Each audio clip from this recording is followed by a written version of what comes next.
消息人士 UDN 伫2022年8月获中国掠去就来消息，最近中国公布处罚台独22条了后，也传出 UDN 向依照分裂国家罪判刑9年。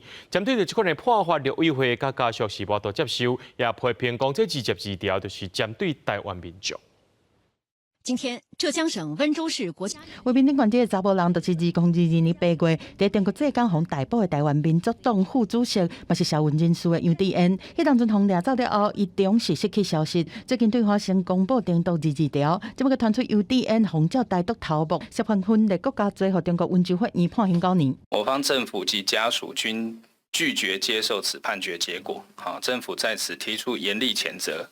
那要求中共立刻公开判决书，并且说明相关判刑的证据。李文杰强调讲，对方指控 UDN 的罪名都是大多数台湾人的日常生活，订毒22条都是针对全台民众来的，包括对方乌白按罪名。关一年10个月，台商李明基认为讲 ，UDN 一开始就互北京当局摕来当作是打击、保护台湾政府和台独分子的政治工具。 抓洋自愿要打击报复台湾政府，达到可以恐吓台独的一个恫吓的效果。判太轻的话，他会觉得恫吓效果不够；他判太重的话，他也不想让这个人在牢里面死掉或者生重病出来。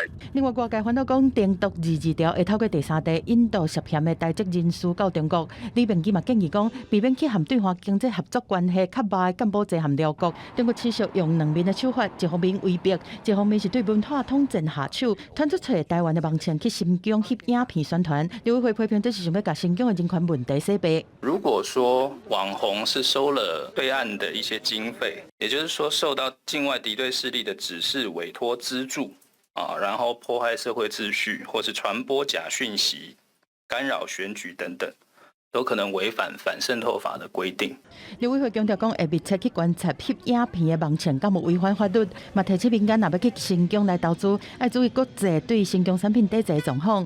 另外，退役的陆军少将钟友杰，疑似去香港参加活动，徛起来听中国的国歌。行政院长杜英台表达痛心，要求国防部较紧查明。刘委会嘛表态，讲会配合协助国防部，若钟友杰违法，伊的月退俸有可能会互提调。记者综合报道。